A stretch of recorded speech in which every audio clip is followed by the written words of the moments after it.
Hello and welcome. This is a tutorial on how to renew and request items in your library account.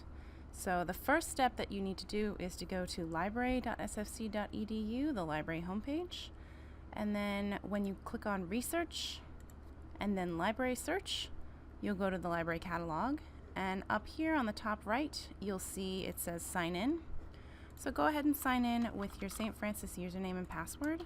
This is the same one that you use for your email. And then once you're logged in, you'll see your name appear at the top instead of guest. And then you can go ahead and click My Account.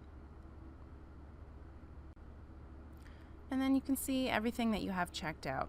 So you can see when things are due, whether something is renewable or not. It'll tell you if something is overdue. So to renew, all you have to do is click on what you want to renew and then hit Renew Selected. Okay, and now you can see I was able to renew my book.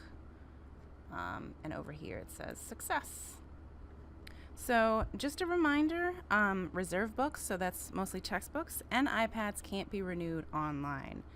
Overdue books also can't be renewed. You can renew DVDs online, and the maximum number of renewals is 3 times for a book and 1 time for DVD. And you can't renew things by phone or by email. You have to stop by in person, or you have to do it here online through the catalog. Another thing you can do while you're checked into your account is you can request a book. So for example, let's say that I wanted Wrinkle in Time. However, as you can see, it's checked out. I just click on the Renew and Request tab,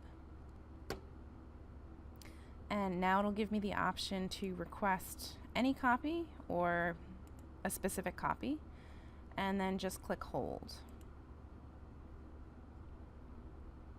Okay, it'll tell me that my request was successful. So now when that person returns the book, someone checking it in will see that it's on hold for me. They'll put it aside on the shelf, and I will receive an email that my item is available when it's checked in, and then they'll hold it for 1 week. And then if you want to go to your account, you can also see what holds you have. So when I click on Requests over here on the left, there I can see I have a hold, and it expires on this day. And if I want, I can also cancel the hold. If I don't need it anymore, I can cancel.